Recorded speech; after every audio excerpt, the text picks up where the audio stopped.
កូរ៉េខាងជើងអាថាអាមេរិកចោទប្រកាន់ខ្លួនអំពីការគំរាមកំហែងផ្នែក Cyber គឺដើម្បីបង្ខូចកេរ្តិ៍ឈ្មោះរបស់ខ្លួនប្រព័ន្ធផ្សព្វផ្សាយរដ្ឋកូរ៉េខាងជើង KCNA បានរាយការណ៍នៅថ្ងៃអង្គារនេះថាអ្នកនាំពាក្យក្រសួងការបរទេសកូរ៉េខាងជើងនិយាយថាសហរដ្ឋអាមេរិកនិងសម្ព័ន្ធមិត្តប្រើប្រាស់ការចោទប្រកាន់អំពីសកម្មភាពសន្តិសុខ Cyber របស់ខ្លួនដើម្បីមូលបង្កាច់កូរ៉េខាងជើងនិងយកលេសដាក់សម្ពាធលើប្រទេសផ្សេងអ្នកនាំពាក្យរូបនេះបានពិពណ៌នាអំពីការព្រមាននាពេលថ្មីៗនេះដែលដឹកនាំដោយសហរដ្ឋអាមេរិកស្ដីពីការគំរាមកំហែងតាម Cyber របស់កូរ៉េខាងជើងថាគឺជាការចោទប្រកាន់ផ្នែកនយោបាយនិងបានរិះគន់ក្រុមឃ្លាំមើលពហុភាគី MSMT ដែលបង្កើតឡើងដោយសហរដ្ឋអាមេរិកនិងប្រទេសដៃគូយោងតាម KCNA អ្នកនាំពាក្យរូបនោះបានថ្លែងថាគ្មានហេតុផលអីដែលសហរដ្ឋអាមេរិកជាប្រទេសកាន់កាប់និងប្រតិបត្តិផ្នែក Cyber ធំបំផុតនៅក្នុងពិភពលោកដែលក្តោបក្តាប់លំហ Cyber ទាំងមូលបែរជាមកនិយាយអំពីការគំរាមកំហែងតាម Cyber ទៅវិញសេចក្តីថ្លែងការណ៍នេះគឺជាការឆ្លើយតបទៅនឹងការព្រមានដែលត្រូវបានចេញផ្សាយកាលពីថ្ងៃសុក្រដោយសហរដ្ឋអាមេរិកកូរ៉េខាងត្បូងជប៉ុននិង8ប្រទេសផ្សេងទៀតដែលបានព្រមានថាបុគ្គលិកបច្ចេកវិទ្យាព័ត៌មានកូរ៉េខាងជើងប្រើប្រាស់អត្តសញ្ញាណបន្លំដើម្បីទទួលការងារពីចម្ងាយនិងស្វែងរកប្រាក់ចំណូលសម្រាប់កម្មវិធីអាវុធនុយក្លេអ៊ែរ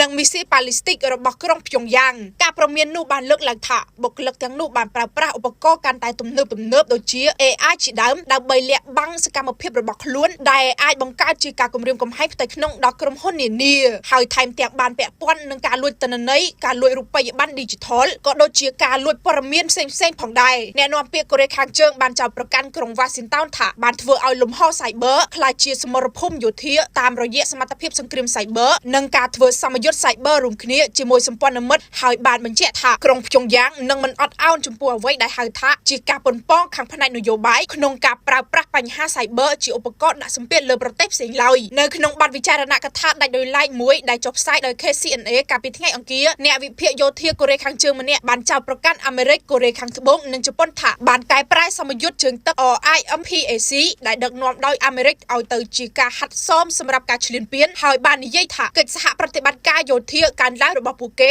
កំពុងបង្កើតវិបត្តិសន្តិសុខថ្មីនៅក្នុងតំបន់អាស៊ីប៉ាស៊ីហ្វិក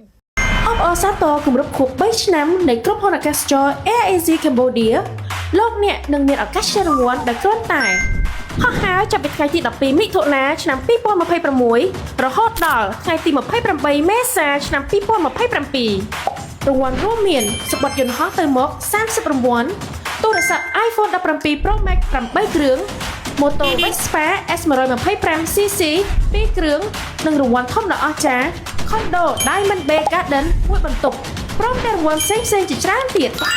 បោះសម្បត្តិឥឡូវនេះលោកអ្នកនឹងមានឱកាសឈ្នះរង្វាន់ជាច្រើនពី Asia Cambodia